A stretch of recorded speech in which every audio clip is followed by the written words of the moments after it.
like to start off by saying a huge thank you to everyone who submitted the stories for this video. All stories in this video were submitted directly to me at astheravendreams.com/submit by viewers just like you lovely folks. Huge thank you again. And also, this should serve as a viewer discretion is advised. Some of the topics in these stories, probably sensitive to some viewers, so yeah. Enjoy.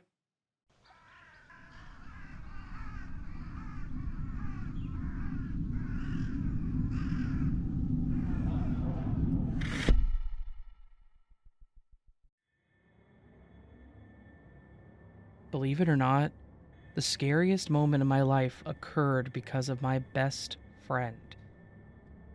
Before I get to that story, let me give you some context. I became fast friends with a girl named Abigail when we were both freshmen in high school. We were inseparable. For all 4 years of high school, we did absolutely everything together. Every weekend she was at my house or I was at hers.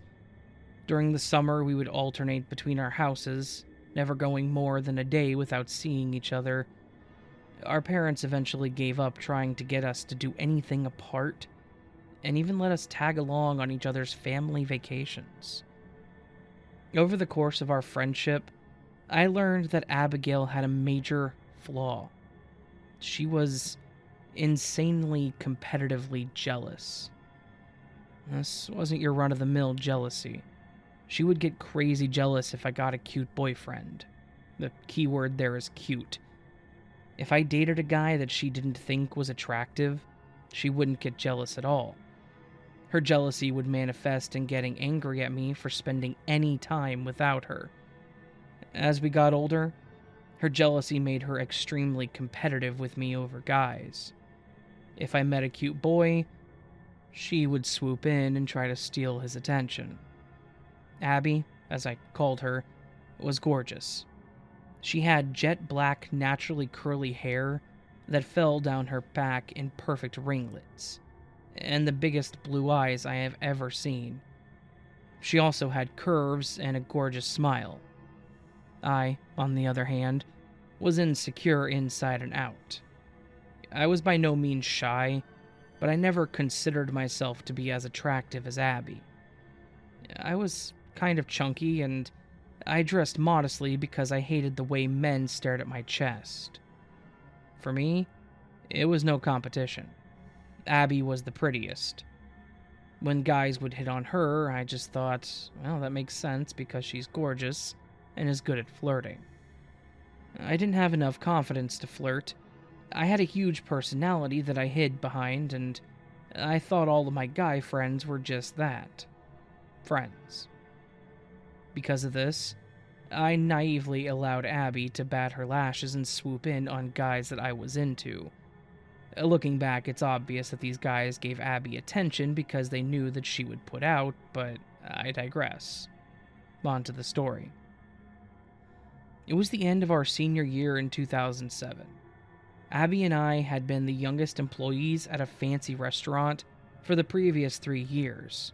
So, several of our coworkers who were slightly older than us surprised us with a hotel party the night of graduation. By the time midnight rolled around, there were at least 50 people in our hotel suite. A little before midnight, a group of 4 guys joined the party who were friends of friends. Being young and naive, I remember thinking the more the merrier, instead of who are these people. As soon as these guys entered and started mingling, I noticed how cute one of them was. I didn't say anything to Abigail since I knew how she was. I let her pick who she thought was the cutest and avoid her competing with me for attention the rest of the night. Maybe a half hour after the guys arrived, I was standing near the balcony doing shots with a few others when one of my favorite songs starts playing. Being the hippie I am, I started dancing by myself. Suddenly, someone took my hand and began twirling me around. I soon realized it was the guy from the group that thought I was cute, and he could dance. We twirled around until the song was over, and he then introduced himself. "I'm Dylan. You got some moves, girl." "Thanks, I'm B." B was and is what everyone calls me. How did you hear about the party? Jay, he responded. Jay was one of our coworkers at the restaurant who was throwing us this party. So, I stupidly assumed that if Jay had invited Dylan, he must be an alright guy. An assumption I would soon regret. Dylan and I stood around talking for about 10 minutes when Abby approached us. If you want to dance with someone who could show you a thing or two, save the next one for me, Abby said to Dylan, practically knocking me out of the way. Is that a challenge? It's a guarantee, mister, Abby said, as she ran her finger down his chest and abdomen. I'd had enough. Abby always got what she wanted, so I knew I didn't stand a chance. I turned to leave the two of them, but someone grabbed my hand and stopped me. Hey, where are you going? It was Dylan. I looked from Dylan to Abby, who was glaring daggers at me. For a refill? I spluttered. I could use one too. Dylan beamed at me. What about my dance? Abby whined. I'm not really in the mood for a dance lesson, Missy, he told her, adding a snarl on the last word. He was still holding my hand, so he guided me toward the bar on the other side of the room. As we were getting our drinks, I glanced over to where we had been standing, and Abby was still standing in the same spot, with her mouth open. As soon as she noticed me, she gave me a look that sent shivers down my spine. I remember thinking, great, now I've done it. She's probably gonna be a biatch for the rest of the night. As a show of peace, I made Abby her favorite shot and brought it to her. She took it from me, downed it, and then walked away without saying a word. Whatever, I thought. I tried. A little while later, several people, including Dylan and the guys he was with, were trying to convince everyone to go to a club that had just opened about a mile from the hotel. At this point, I was well on my way to getting drunk for only the second time in my life. I was happy keeping the hotel party going, and to my surprise, so were Abby and about a dozen other people. Our party split, with the majority of the attendees going to the club and the rest staying at the hotel. At that point, it was about 1 in the morning. Abby started being nice to me again, so I celebrated by doing more shots. We continued drinking for the next couple of hours. Everyone was pretty hammered, but we were all getting along, dancing, smoking, and just having a good time. Around 3 a.m., some of our partygoers who had gone to the club returned to our hotel room to finish out the night. This included Dylan. Over about 20 minutes, our party regrew from about a dozen to somewhere around 30 people. To be completely honest, I don't remember a ton from about 1:30 to 3:30. As I mentioned before, I was drunk for only the second time and I was trashed. This was the first time that I had ever truly let myself loose. What gets fuzzy in my memory, other, more sober attendees filled in the gaps for me. However, this next part I can remember in vivid detail. Around 3:30, I was going to the bathroom, alone, because I'm not one of those females. All I remember is washing my hands, and suddenly there was someone standing behind me, grinding hard up against me. In my drunken state, I was confused at first because I thought I had locked the door and wondered how one of my friends got in. I finally clued in that it wasn't one of my drunk friends messing with me. It was a guy. In fact, it was Dylan. Finally, I've been dying to get you alone all night, Dylan slurred, clearly way more drunk than before the club. What are you doing in here? I was cut off by Dylan spinning me around and shoving his tongue down my throat. I shoved him, trying to get free from his grasp, and he just clung to me harder. I tried to yell, but he swiftly covered my mouth and got us both to the floor before I knew what was happening. I bit his hand as hard as I could. When he recoiled, I used my legs to kick him off me, but I couldn't get out because my kick landed him up against the door. and this enraged him. Dylan balled up his fists, and this predatory grin spread across his face as he said, "I always love a fighter." The next thing I knew, we both crash into the bathtub and my eye hurts really bad. But I kept thinking, just kick, bite, claw, and punch anything you come into contact with. I do just that, and somehow I become free of him and the tub. Just as I'm about to grab the door handle and make my escape, he grabbed me from behind, and I scream for the first time. I don't know why it took me so long to find my voice, but I didn't get out one loud scream before he had covered my mouth again. Suddenly, the bathroom door opens, and in walks Abigail. Dylan immediately lets go of me and tells Abby that we were just messing around. She tells him that Jay wants to leave soon, so he better get out there if he wants a ride with him. Dylan casually strolls out of the bathroom, and Abby shuts the door behind him. As soon as the door closes, I burst into tears. My clothes are torn, there's blood running out of my mouth from where I bit him, and my eye is rapidly swelling. I was sitting on the edge of the bathtub, and Abby knelt in front of me. "Did he do this to you?" she asked me. "Yes," I managed to get out between sobs. "Don't worry, B. I'll handle everything. You just stay in here and I'll take care of Dylan, okay?" I nodded my head, and Abby left the bathroom. I moved to the floor and leaned up against the bathtub, and then heard shouting in our room and lots of scuffling. I assumed Abby was handling everything as she had promised. I buried my head in my lap and waited for Abby to come tell me everything was okay and that Dylan was gone. I looked up because I heard the door open and was paralyzed with fear. Dylan was standing in front of me. He locked the bathroom door, turned to look at me, and said 7 words that haunt me to this day. "Abby said you needed me in here."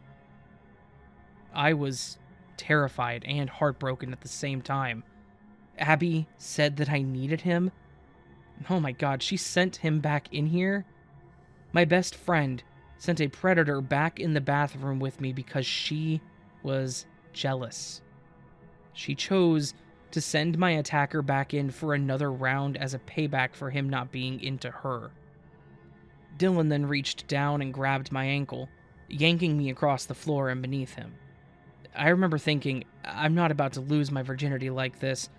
I am not going to be a victim. If this mother effer is going to take what he wants, I'm not about to make it easy. I then had an idea, and I relaxed beneath him.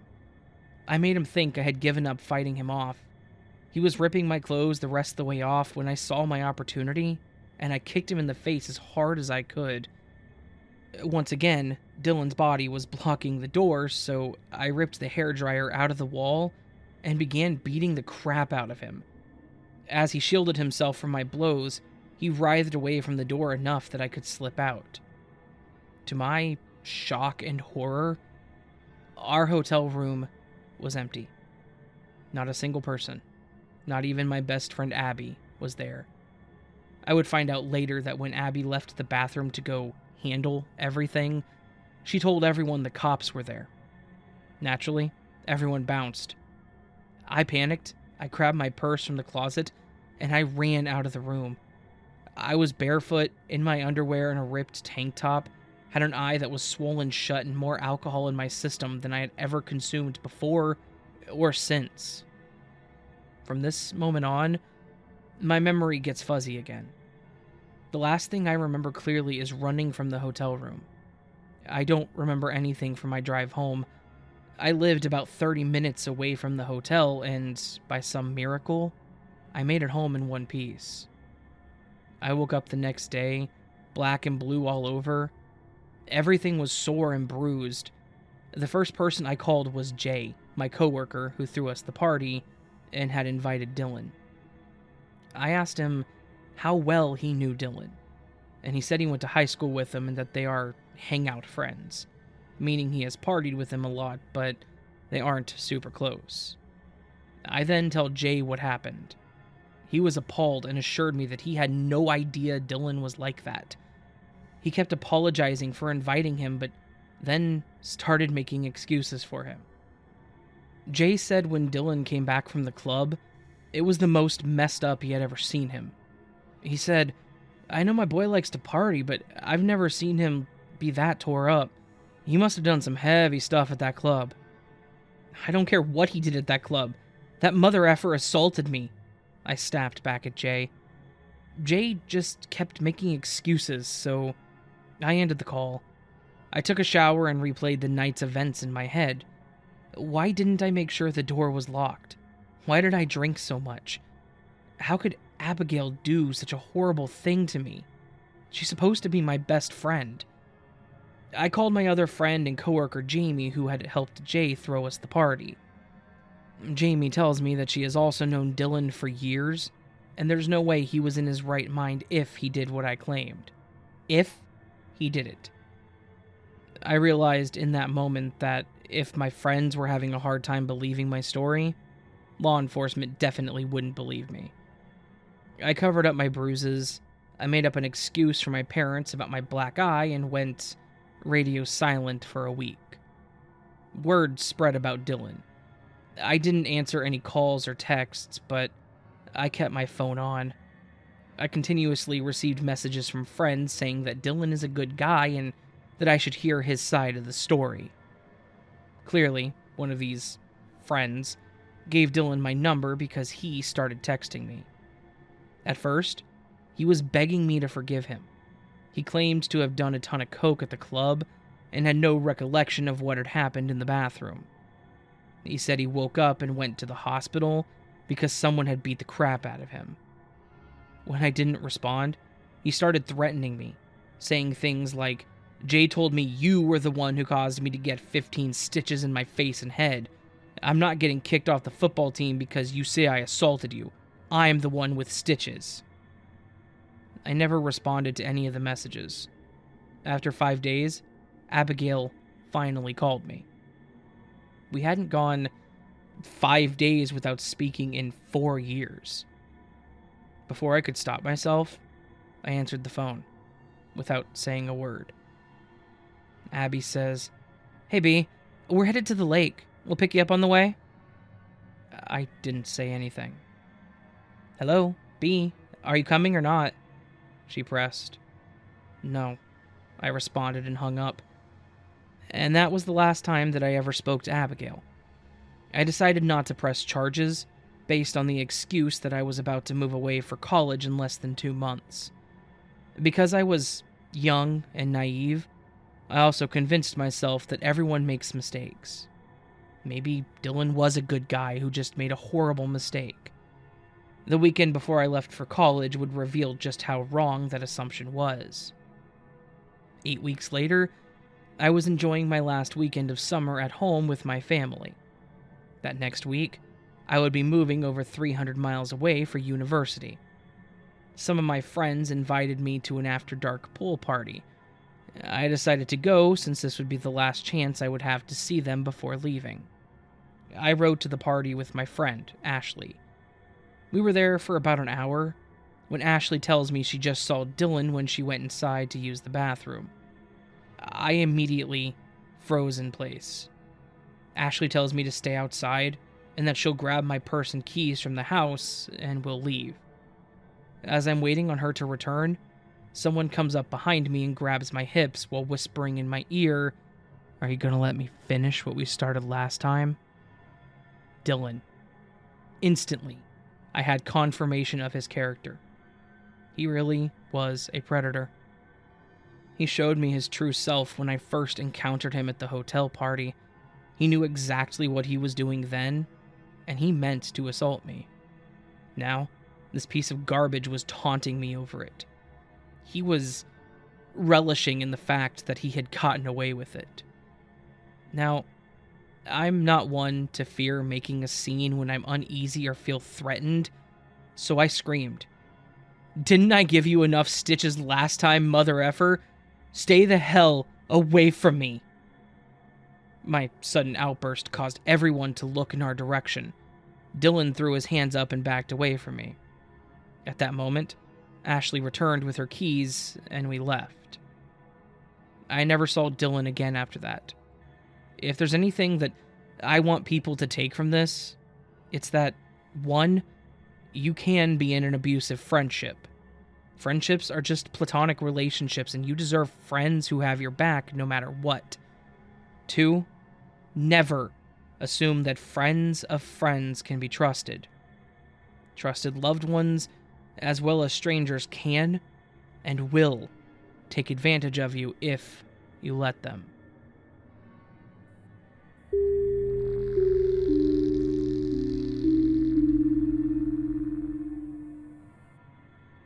And this story is about my first job back when I was 15 years old. I'm now in my mid-30s and have well put it behind me, but it definitely made me more aware, and I used it as a good learning experience for my own children when they start working someday. My first job was at a very popular fast food chain, mainly known for their soft-serve treats and desserts. I'm sure you can guess the name, but I will not name the specific place or location for privacy's sake. I was hired as a standard cashier and to assist with making the dessert orders, such as sundaes, parfaits, and the ever-so-popular candy-filled tilt upside-down treats. I got to know my managers, my coworkers, and even the owners, but the owners were hardly ever there, and even so, they weren't very friendly or reasonable with the staff. One of my managers, we'll call him Jay for this story, was the one that I despised the most. He had been the one to interview and hire me, but there was something about his demeanor and attitude that I did not care for. I was a very bubbly, friendly, and smiley person, which they thought would be good for being a cashier to the customers, and my usual self would always say a friendly hello or try to make friendly small talk amongst my coworkers when we weren't busy. But Jay, it was just the most difficult. It wasn't that he wasn't okay with me being chatty or friendly, but he more so carried a somewhat arrogant or smug attitude about him. He would give me orders or have me do tasks in a manner that started to make me hate the job. For example, one day, I was mopping the front lobby, minding my own business. Jay walks up to me from behind, and I suddenly felt something hit my back hard. I turn around to see a broom lying on the floor. Jay had thrown the broom at my back, and when I had turned around, he said in his usual monotone but low voice, "The bathrooms, get to them now." By now, I was used to this attitude, so I kept quiet, grabbed the mop and bucket and broom, and headed into the bathrooms to clean the floors. While I was sweeping the floor in the men's bathroom, Jay walks in and watches me. I say hi to him, and he says nothing, like usual, and he just stands there watching me with his hands behind his back. Out of the blue, he says, "Are you a virgin?" I stopped sweeping and I just turned and stared at him for a second, and then I said, "What?" He asked again. I said, "Are you a virgin?" I turned away to finish sweeping so I could get the mopping started and said, "That isn't an appropriate question for work, and frankly, none of your business." As I bent down, sweeping the trash into the dustpan, Jay walks up to me and yanks on my ponytail and says, "I asked you a question. Don't you turn your back to me like that, ever." He said it in such a quiet but angry tone. It honestly scared me. This was my first job, and let alone, I've never had someone speak to me like that. I stammered an apology and said I wasn't intending to be rude, but his question made me uncomfortable. Jay continued to stand there, nodding, as if expecting me to still answer his question. At the time, I was a very passive person and did not know how to respond to this. Even though the question was 100% wrong, inappropriate, and was definitely harassment, me being a naive 15-year-old, I didn't want to continue giving any more pushback to my superior. I just quietly told him I was because, at the time, I hadn't had my first boyfriend yet. Jay just snickered and sort of shook his head at me. while chuckling, and then said, "Yeah, the other guys here and I were trying to figure that out about you. I bet you're a huge prude." With that, he turned and left the bathroom. That was the first bad experience with Jay. Another night, it was closing time, so all of us were assigned with our closing duties. Al, one of our kitchen staff, was cleaning and shutting down the fryers. Tammy, one of the other cashiers, was mopping the front lobby and wiping down the dining room tables. And Jay was closing and counting the tills and registers. I was tasked with cleaning the bathroom sinks, mirrors, and floors again. I was in the back refilling my mop bucket with more soap and water, and as I was wheeling the bucket back to the restrooms, Jay was walking out of the freezer with another coworker, Mikey. Mikey was another supervisor, who I disliked as much as Jay. Mikey sneered at me and said, "Lowly task work for a lowly employee," and he and Jay burst out laughing. I just rolled my eyes and didn't say anything, and headed back inside the women's restroom.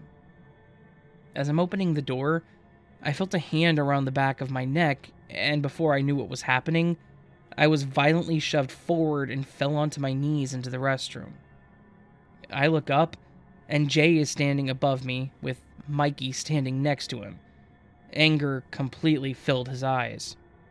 He snarled at me. "What the F do you think you're doing, rolling your eyes at your supervisors like that?" I was in complete shock. I had no idea what to say. I was now completely soaked in water from stumbling over the mop bucket, and was thrown down because my disgustingly sick-minded asshole of a manager. Tears were welling in my eyes, and I replied, "I wasn't trying to be rude to my superiors. I just didn't care what Mikey had said to me earlier." I started to stand up, and Jay placed a hand on my shoulder and pushed me back against the wall. "Apologize," he said quietly. "Apologize for rolling your eyes at your superiors. That sort of attitude isn't acceptable on my watch." I know. Everything else he and Mikey had done were completely contradictory to what they were trying to lecture me about, but this goes to show how incredibly sick and messed up they were. I muttered an apology and repeated that I wasn't trying to be a bad employee, but just did not appreciate Mikey's rude comment about me. Jay backed away, seemingly satisfied, and turned to leave the restroom. I just stood there, still in shock. Mikey was still standing by the door of the restroom with a sickening smile on his face. I grabbed my mop and started mopping the floor, intending for this to be my last shift after that night. Mikey turned around and pressed the lock on the door handle. I asked him what he was doing. He faces me, still grinning, and literally started to unbuckle his pants. I stood there in complete horror. He then actually pulls out his penis and says, "I hear you're a virgin. Ever seen one of these?" He started laughing at my horrified reaction. I started inching away from him to leave the restroom, and then he grabs my hand and tells me to touch him. I kid you not, this sick and disgusting pervert actually had his thing pulled out in the restroom and was telling me to touch him. I told him I was not going to do anything with him, and I grabbed the door handle again. Mikey quickly put himself back together and scoffed at me before leaving the restroom, saying, "Forget it, you're no fun at all." I'd had enough. I ran out of the restroom, snatched the cordless phone in the office, and called my dad to have him come pick me up right then. I grabbed my purse and headed out towards the front lobby. Tammy saw me and asked if I was okay. I told her what had happened. She looked completely surprised, but then told me that Mikey and Jay were probably just kidding around. I couldn't believe her response. I had nothing else to say to her, and I just left the restaurant. My dad picked me up in the parking lot a few minutes later. As much as I hate to admit it, I never did tell my parents. I know it's common for a lot of kids/teens to hold these things back, and while it's a bad and very stupid thing to do, I also see why. You feel embarrassed about it, or you somehow think you're partially responsible for it. So I kept it to myself. I did, however, tell my parents I wasn't enjoying the job and I never went back there again. So, while this story is not technically scary, it's definitely a good life lesson to know that you should never allow yourself to be put in any situation like this. Even if it's by someone who is in a superior position to you, it is never okay. Creeps and scumbags exist everywhere, even in our very own work environments.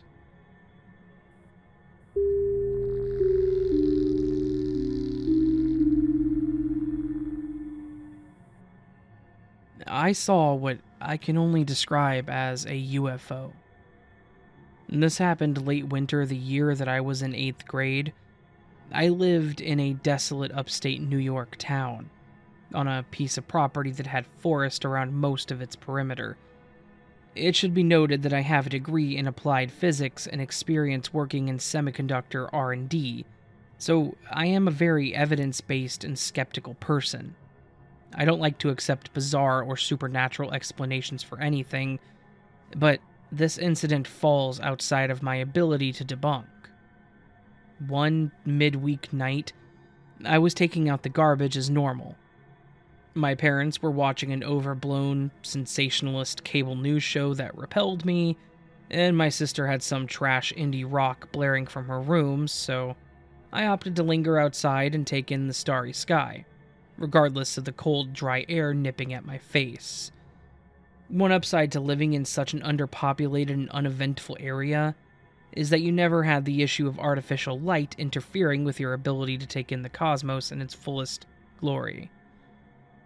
I'd been stargazing for what was most likely 2 or 3 minutes when a large, impossible-to-ignore object came into my periphery. Above the tree line, on the north side of my yard, was a somewhat bottle-shaped craft with circular, marble white lights dotted around it. It appeared to be slowly oscillating in at least one dimension. I can most reasonably liken its movements to that of a buoy in mild waves. It could not have been more than 500 feet above the ground. I scrambled to generate an explanation of what the craft could be. A blimp? No, it didn't have the passenger compartment underneath. Its shape had more ridges, and it was floating at a far lower altitude than any blimp ever did. Besides, who flies a blimp above a nigh-dead region at night, at a time of year when hardly anyone's going outside? It didn't stand up to scrutiny. I certainly didn't know of any planes that had its non-aerodynamic appearance. After a minute of staring at this airborne aberration, trying to make sense of it, it zoomed off into the horizon, its glaring lights the only feature I could distinguish during this immeasurably quick acceleration. The craft went from an idle hover to a speed I cannot attempt to estimate, in substantially less than a second, all without making a single decibel of noise. If this truly was an alien craft, I guess I should just be glad that it wasn't interested in me.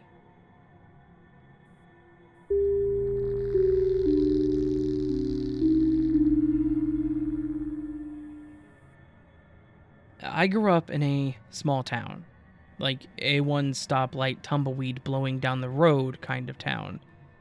Being an introvert is especially painful when you don't have many people around. It's hard enough to make friends when there's unlimited options, but when your class is about 70 kids or so, well, you can imagine how tough my early school career was. Luckily enough, I was rather good at baseball, and I made some great friends on my little league team, all the way until the end of high school ball. Through the years, I stayed tight with 2 guys. I'll call them Chase and Taylor, and Harley, Chase's girlfriend. We were all skeptical at first when Chase started bringing her around, but it didn't last long. She was cool and legitimately loved baseball, like we did. In fact, she was a star softball player in her own right. Our small town is in Arizona, which might be funny if you realize the name of that town. As I previously mentioned, is Lake Hill. I'm sure you know there aren't many lakes in Arizona. There isn't water at all for the most part, but we did have a lake. It was beautiful, almost an anomaly in a landscape of scorched earth and rock lawns.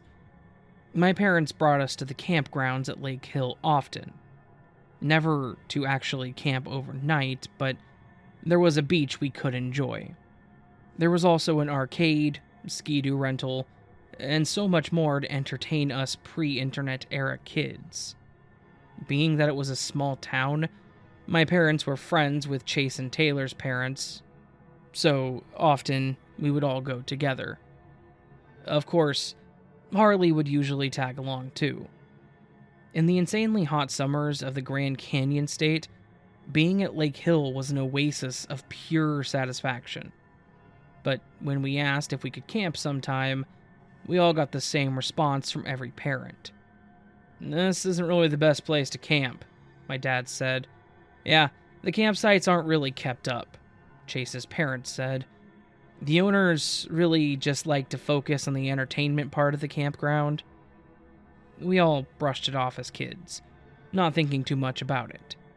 We never knew of anyone that actually camped overnight there, come to think of it.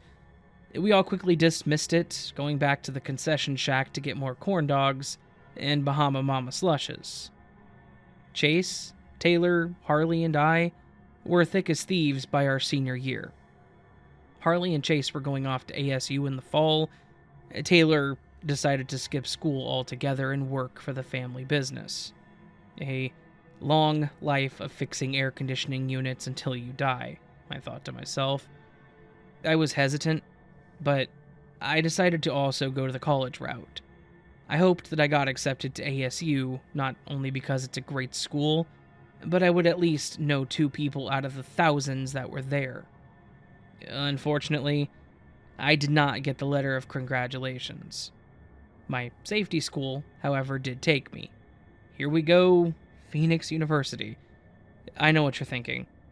I didn't want it to come to this either, but I was going to be on the actual campus at Tempe. I guess that made me feel better in some weird way. Fast forward 2 semesters, and all of us made it back home for the summer. It felt great to reconnect with the old gang. After meeting up at Taylor's place, we all shared our various college stories. We were having a great time, reconnecting, and it was awesome to all be back together like kids. Eventually, we got to the topic of our time at the Lake Hill campground. It felt like we were back there swimming in the lake, playing volleyball, and laying under the stars, until our parents yelled for us to pack up to start heading back home. "Hey, why don't we go there this weekend, but actually camp there for once? It is a campground after all," said Chase. "Yeah, why didn't we ever do that?" Harley chimed in. I reminded them that our parents always shut that idea down, saying that the grounds were never kept up. "Well, we're grown-ups now," Taylor said. "I have a truck. We can pack up a couple of tents and get a campsite for next to nothing." We were all silent for a moment, and then looked at each other with gleeful mischief, and we all agreed to do it. Being that the internet now ruled life, we looked online and got the number to the campground. I was the one that made the call. "Hello?" an older-sounding man said. "Hey, can we reserve a campsite for this weekend? There's 4 of us," I said. The man on the other line paused and then somewhat hesitantly said, Sure. Have you ever camped here before?" "No. We thought this would be fun, being that the weather was nice and we had nothing else going on right now." Okay, we have a few sites open. How does Site 237 sound?" I couldn't have cared less if it was 237 or 2,037. We were finally going to go camping at Lake Hill. I was so looking forward to our upcoming camping weekend. We were all tasked with jobs. Chase and Harley brought food and snacks. Taylor had the truck, so he didn't need to do much else, although he did have the tents for us to stay in, and that left me to procure some adult beverages.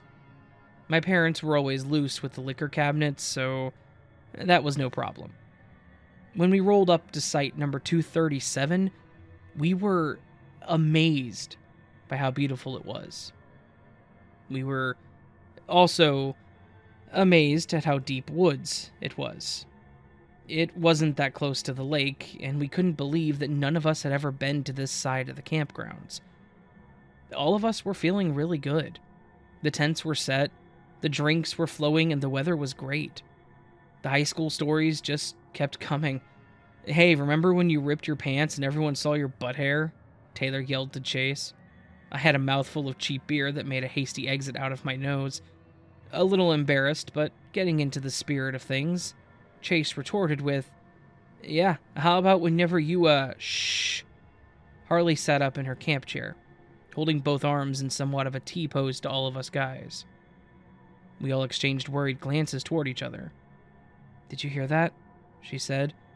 I looked at Chase and Taylor with that WTF facial reaction, but then I did hear it. A cracking noise came from within the woods.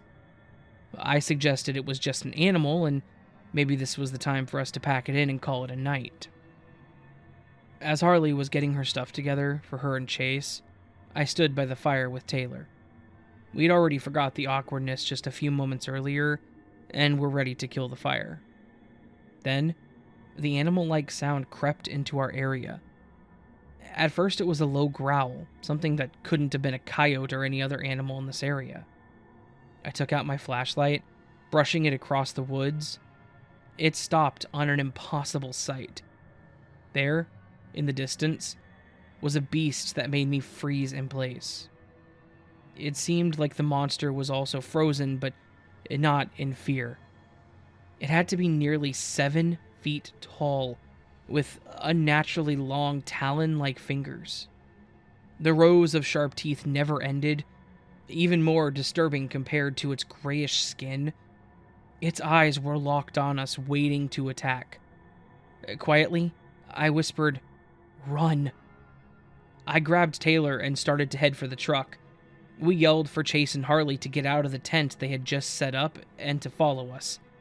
Confused, they didn't really have a chance to question it. Now, we were all running for the Dodge Ram like our lives depended on it. I could feel the stomach-turning stench of the creature's breath on our backs. I threw Chase and Harley into the back as I dove into the passenger seat.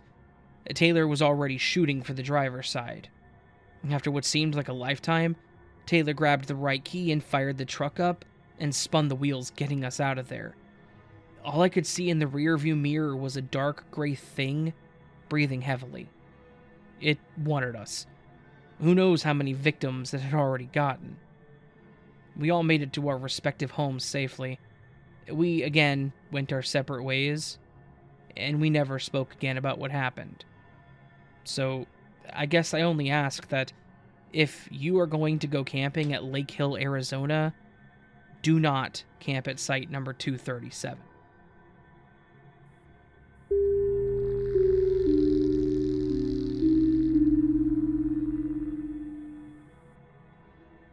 There are things that always stick with us and will never go away. Things that may haunt and terrorize you for no specific reason other than to scare you. What I'm about to share to you is not only experienced by me, but 2 other people. One night, my mother and I were on a 3-hour road trip to Birmingham. The sun was setting, so I thought it would be a perfect time to listen to a scary story in the car. We got done listening to a scary story of a paranormal encounter of a dark figure taunting none other than the narrator. When the story was done, my mom turned to me and said, "This actually reminds me of 2 encounters I had when you were a baby." This caught my attention, so I listened.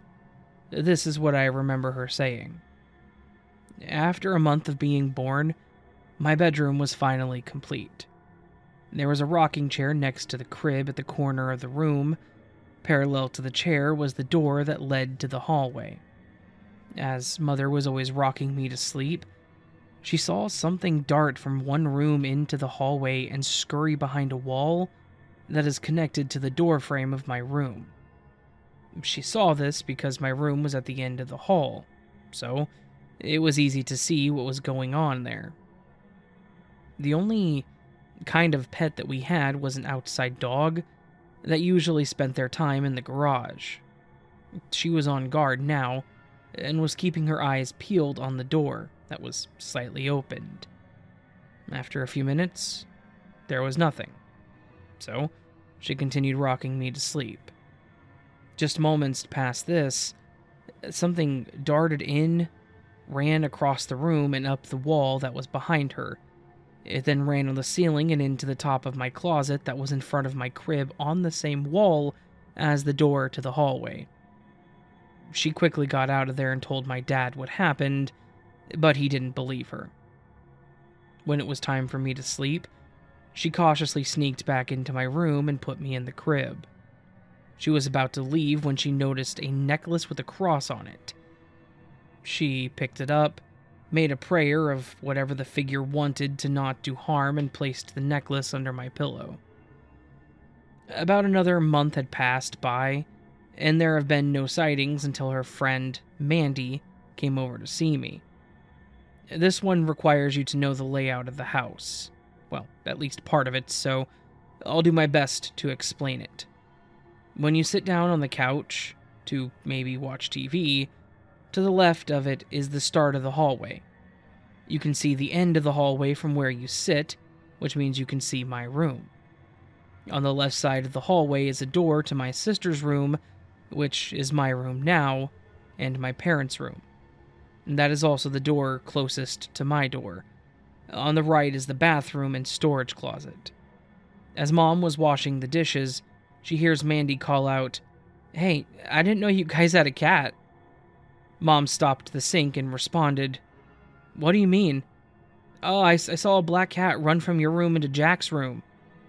Puzzled, my mom walked into the living room and said with a serious face, "We don't have a cat." My room was searched, but there was no luck. Many years passed by, and I'm in a different room of the house. The perspective now will be changing to my point of view. At this time, I was about 9 years old. I was playing video games with an online friend. It was very late at night, and I was getting tired. I didn't want to disappoint my friend of me having to go to bed, including the fact that it was a weekend, so I told him I was going to get some soda and that I'd be right back. So I got up, turned around to face my bed, and was about to start making my way to the kitchen until I noticed something under my bed. I can't explain it well, but they looked like fingers belonging to a velociraptor that were wriggling from under my bed, like they were trying to get me. I stood there, frozen, blinking, trying to make sense of that current situation. It was real. You could say that I was tired, but when you're scared, the adrenaline makes it seem like you just chugged an entire gallon of energy drinks. I snapped out of it and ran out of there. I had 3 cats at the time. 2 were in the living room, and the other avoided my room at all cost. I was scared and dumbfounded. I got that drink and I told my friend that I was going to bed, as if I even slept on my bed that night. Needless to say, I slept on the couch with the cats. There hasn't been another serious encounter after that. Now that I'm in a room in the middle of the house, the same room as the last encounter, I can hear everything going on. That includes the anonymous noises, like tapping, scratching, footsteps, and, on rare occasions, voices. All of that usually happens when I'm home alone. Sometimes I see a figure at the corner of my eye, or see that damn thing in front of my old room in the dark emptiness of the hallway. Such an event happened as I was actually writing this. Such a cliche situation, right? There was scratching in the dryer, so I went to investigate. I took my phone out and recorded it. There was scratching, so I hit it and it stopped. I walked outside to see if there was anything causing it, but nothing. I came back in and turned on the dryer to make sure it wasn't an unwanted pest, and when I opened it, it was nothing but clothes.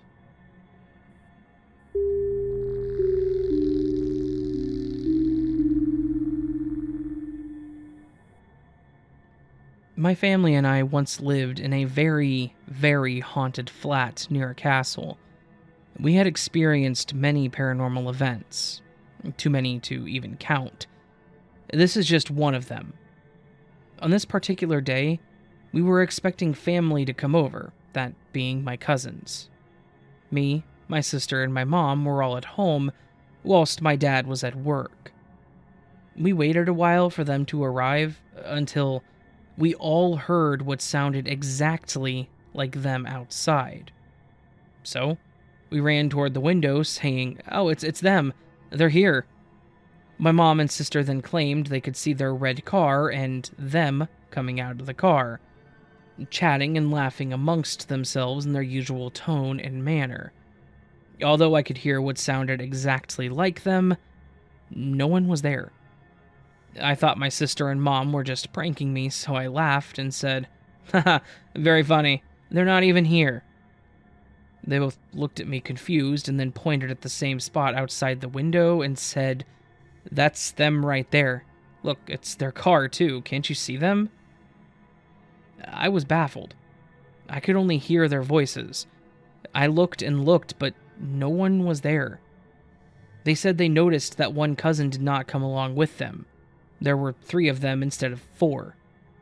My mom suddenly said, "Oh, they went into another flat. That's strange." My mom found that unusual as they had come around many times, so they knew our address well. At this, my mom decided to ring them. One of my cousins answered the phone. My mom asked, "Where are y'all going? We saw you go into another flat." And my cousin responded, "We haven't even left yet."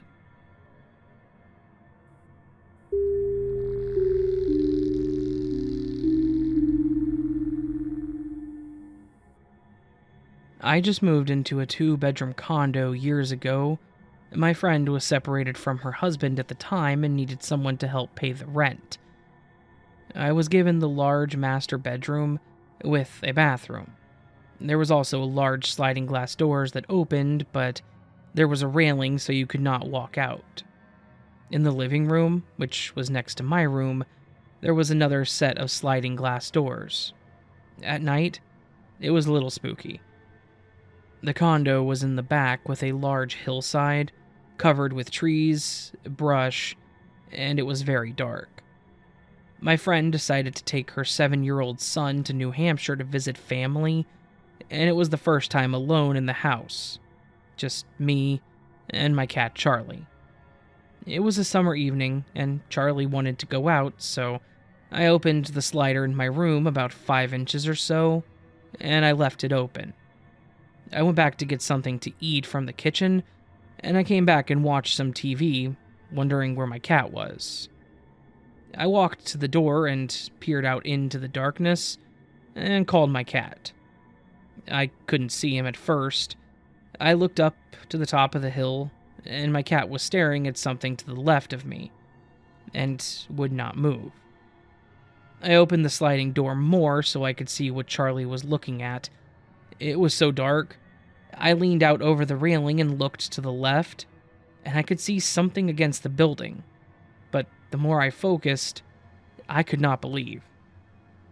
It was a man, standing with his body flat up against the building, his face covered with a nylon stocking. I jumped back inside, slamming the slider. I shut it, but it did not shut all the way. I ran into the kitchen to call the police and my dad. The policeman thought it was just a college kid, but I knew better. I really don't know what would have happened if it wasn't for my cat to alert me that something wasn't right.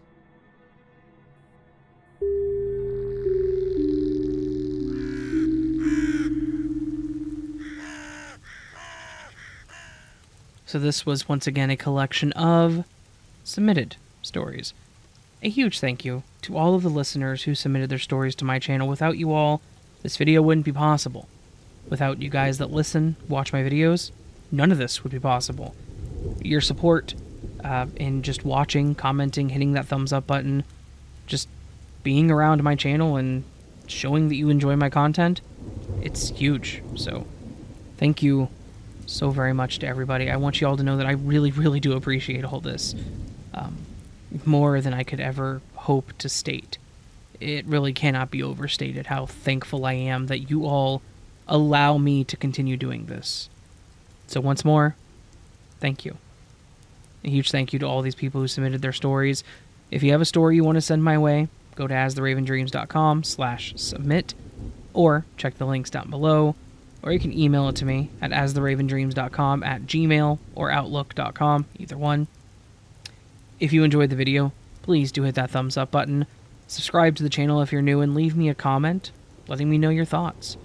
If you want to further support the channel, a little extra, never expected, but always appreciated, you can hit the join button down below, or go to patreon.com/astheravendreams, and for $1 a month, get early access to all of my content.